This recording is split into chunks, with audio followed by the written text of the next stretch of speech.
आज के दिन में हम मानचित्र प्रक्षेप के ऊपर बात करेंगे। अक्षांश और देशांतर रेखाओं के जाल को समतल सतह पर प्रदर्शित करने की विधि को प्रक्षेप कहते हैं। मानचित्रों के निर्माण के लिए इन प्रक्षेपों का उपयोग किया जाता है, अतः इन्हें जो है मानचित्र प्रक्षेप कहा जाता है। उन्हें अक्षांश और देशांतर रेखाओं के जाल को समतल सतह पर प्रदर्शित करने की विधि मानचित्र प्रक्षेप कहलाती है। प्रक्षेप निर्माण की रचना विधि के आधार पर दो प्रकार से इन्हें विभक्त किया जाता है, संदृश प्रक्षेप और असंदृश प्रक्षेप। जिन प्रक्षेपों में प्रकाश की सहायता ली जाती है, प्रकाश का उपयोग किया जाता है, उन्हें संदृश प्रक्षेप कहा जाता है। और जिन प्रक्षेपों में प्रकाश की सहायता नहीं ली जाती है, गणितीय विधि से संशोधित प्रक्षेपों का या गणितीय विधि से जिन प्रक्षेपों का निर्माण किया जाता है, उन प्रक्षेपों को असंदृश प्रक्षेप कहा जाता है। आज हम लोग एक प्रक्षेप पर बात कर रहे हैं। प्रक्षेप है नोमोनिक ओलर जेनिथल प्रोजेक्शन। इस प्रक्षेप में चार शब्द आए हैं: नोमोनिक, ओलर, जेनिथल, प्रक्षेप। प्रोजेक्शन का तात्पर्य प्रक्षेप से है। जेनिथल प्रक्षेप निर्माण की प्रक्रिया के अंतर्गत जब कागज या सतह को धरातल के किसी ध्रुव या बिंदु को छूते हुए रखा जाता है, जैसे ये आपके सामने एक पॉइंट है, इसके सामने एक सतह हमें जो हॉरिजॉन्टल नजर आ रही है, ध्रुव पर हमने इस सतह को या कागज को रखा है, तो हमने कहा है पोलर कंडीशन, ध्रुवीय स्थिति। यदि हम इस कागज को बी बिंदु पर रखेंगे, उस समय विषुवतीय स्थिति होगी, इक्वेटोरियल कंडीशन। और इसी सरफेस या कागज को जब हम 45 डिग्री को छूते हुए रखेंगे तो वो तिर्यक स्थिति होगी। ये तीनों ही स्थितियों में जो कागज है, सरफेस है, उसको हमने पृथ्वी के किसी बिंदु को जो परिधि पर स्थित है छूते हुए हमने उसको रखा है।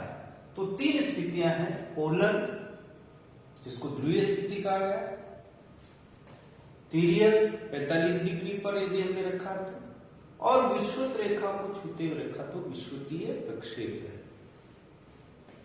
इन प्रक्षेपों को हम जो है जेनिथल प्रोजेक्शन कहते हैं, जिसको हम खमध्य प्रक्षेप हिंदी में कहते हैं। शिरोबिंदु प्रक्षेप का नाम भी हम इनको देते हैं। तो तीन स्थिति के प्रक्षेप: खमध्य प्रक्षेप, पहला ध्रुवीय स्थिति का, दूसरा तिर्यक स्थिति का, और तीसरा जो है विषुवतीय स्थिति के खमध्य प्रक्षेपों का निर्माण किया जाता है। हम जिस प्रक्षेप की बात कर रहे हैं वो पोलर कंडीशन की हम बात कर रहे हैं। ध्रुव पर हमारा जो है सरफेस जो है ध्रुव पर है।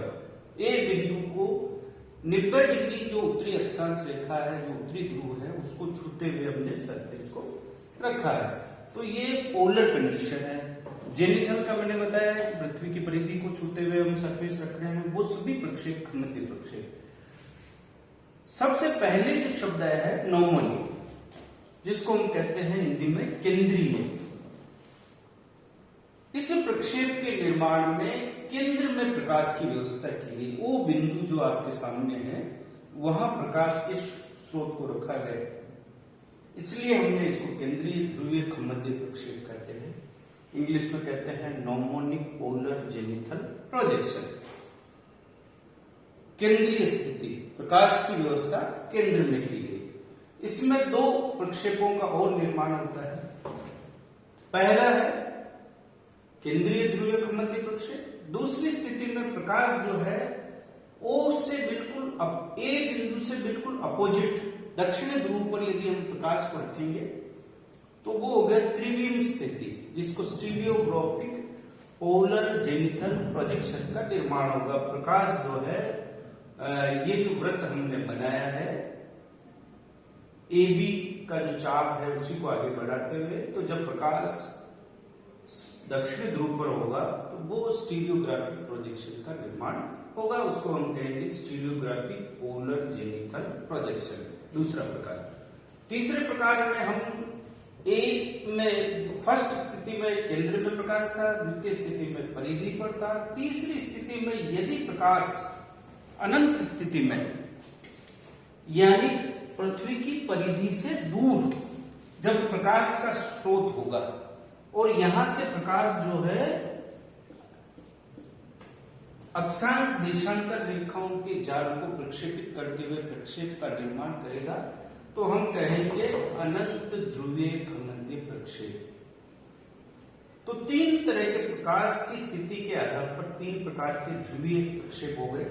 पहला केंद्रीय ध्रुवीय खमंदीय प्रक्षेप, दूसरा है जब प्रकाश दक्षिण ध्रुव पर है या उत्तरी ध्रुव पर है तो त्रिविम स्थिति, त्रिविम ध्रुवीय खमंदीय प्रक्षेप, स्टीरियोग्राफिक पोलर जेनिथल प्रोजेक्शन होगा।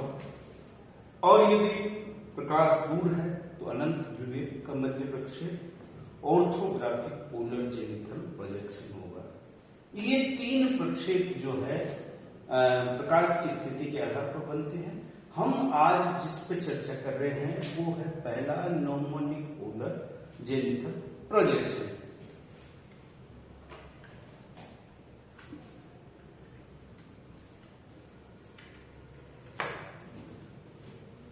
प्रक्षेप निर्माण के लिए सर्वप्रथम जो हम लोगों को घटाए गए वृत्त, ये घटाया गया वृत्त हमारे सामने दिया गया है, इसकी त्रिज्या को निकालना होता है और इसकी त्रिज्या को हम लोग R कह रहे हैं।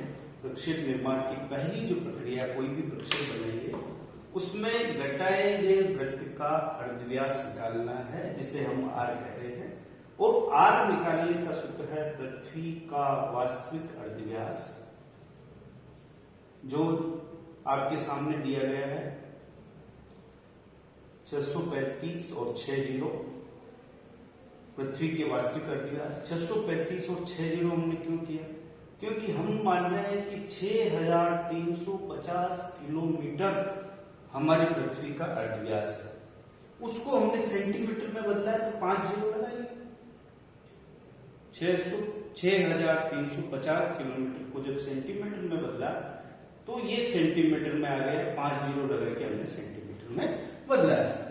इसी तरह से हमारे पास घटाए गए वृत्त के लिए जब हम प्रक्षेप में एक आरेख दी हुई रिप्रेजेंटेटिव फ्रैक्शन, जिसको प्रदर्शक बिन कहा गया है, ये प्रदर्शक बिन है 1:360 सेंटीमीटर।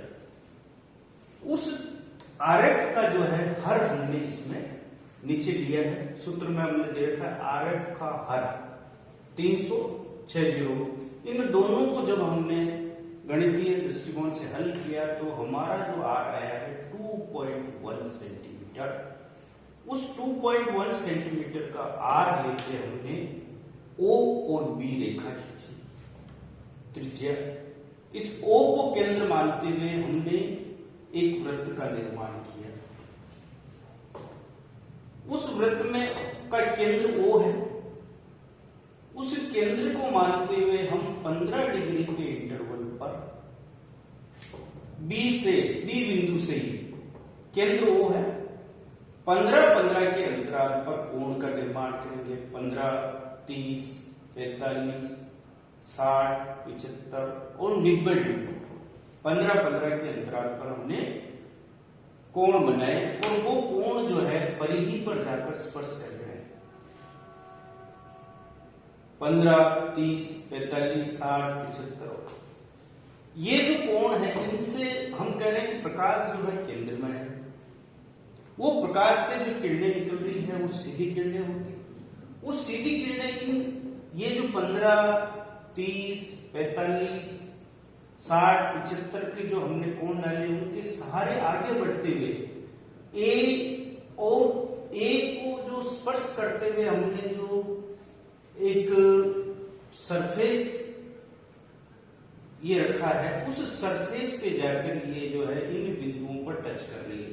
ये 75 का बिंदु, ये 60 का बिंदु, ये 45 का, ये 30 का और ये 15 का, इसको स्पर्श करते हुए इन बिंदुओं पर जाकर ये छू रही है।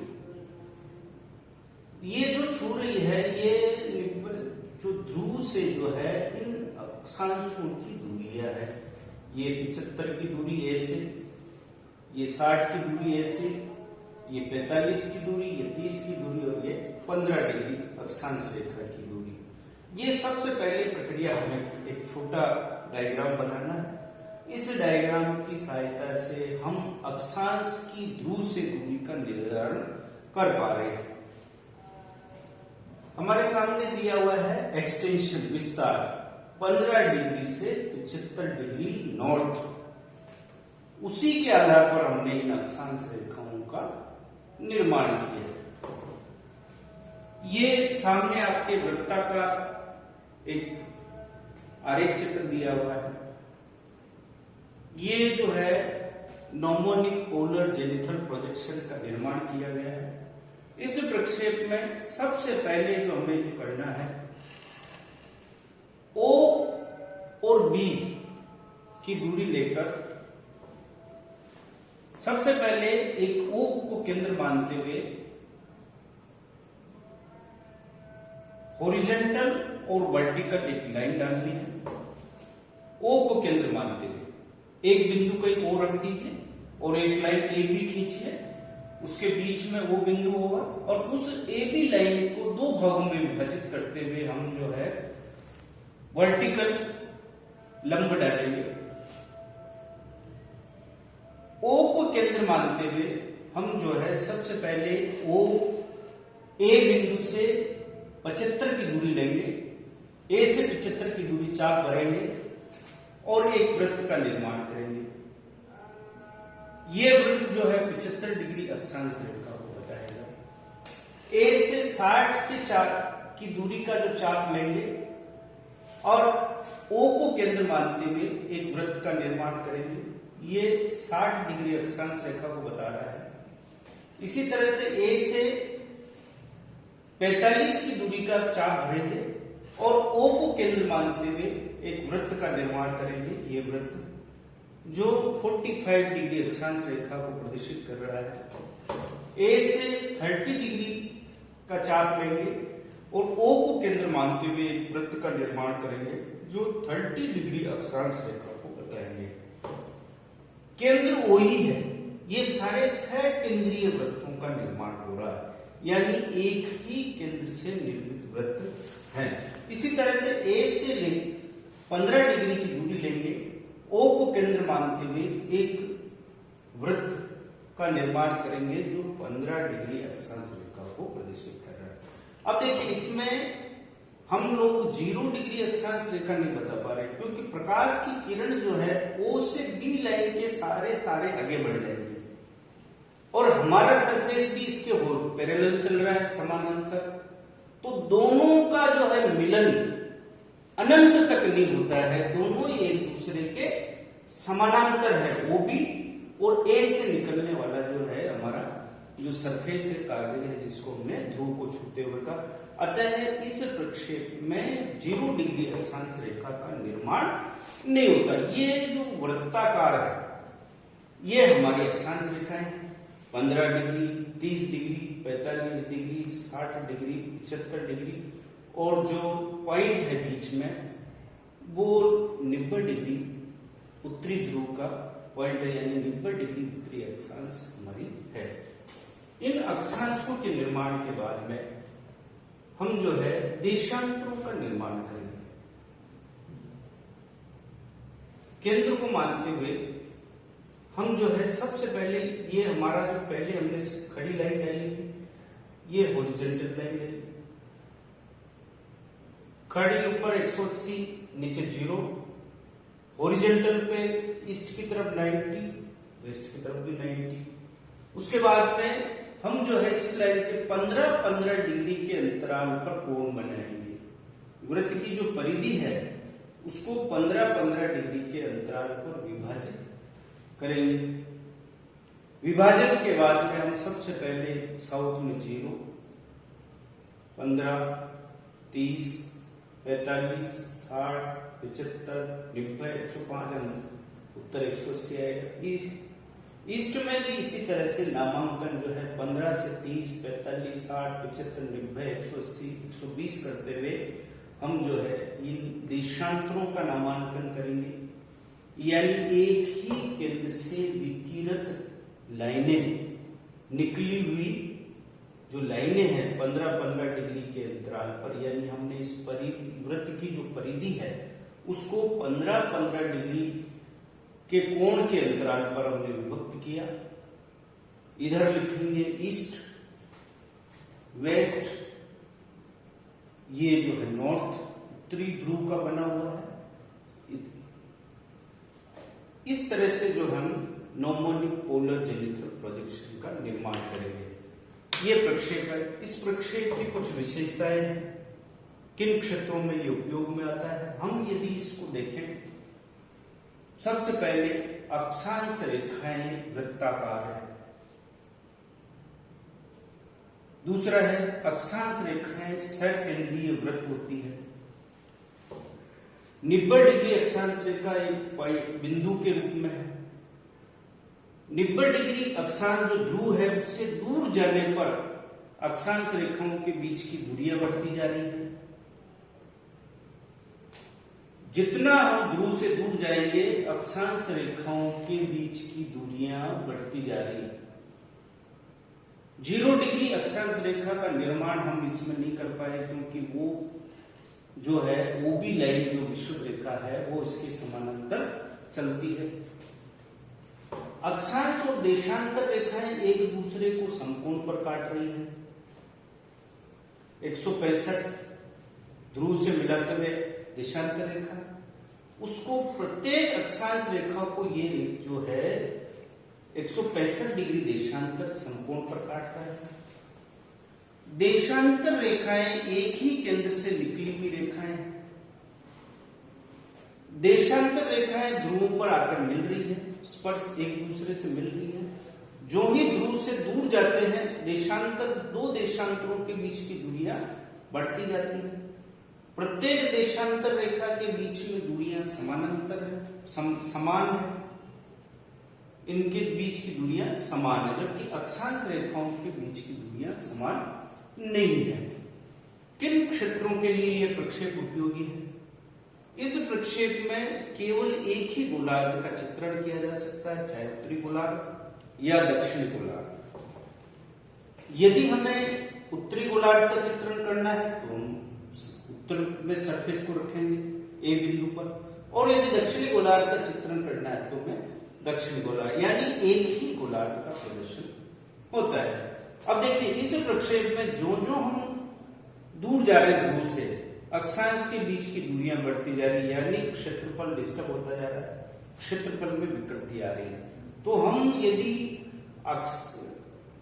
विषुवत रेखा से 30 डिग्री के बीच का यदि मानचित्र इस पे बनाना चाहेंगे तो वो विकृत होगा, उसका क्षेत्रफल बिगड़ जाएगा, दिशा भी सही नहीं रहेगी। केवल ध्रुवीय क्षेत्रों के मानचित्रों के निर्माण के लिए ही ये प्रक्षेप उपयोगी है। चूंकि आजकल ध्रुवीय क्षेत्रों का सामरिक दृष्टिकोण से महत्व बढ़ गया है, इसलिए इन क्षेत्रों के जो मानचित्र है इन प्रक्षेपों पर निर्माण किए जाते हैं। इस तरह से हमने आज जो है नॉर्मोनिक पोलर जेनिथल प्रोजेक्शन पर चर्चा की है, और भी आगे हम लोग उस पर और प्रक्षेप पर भी चर्चा करेंगे। धन्यवाद।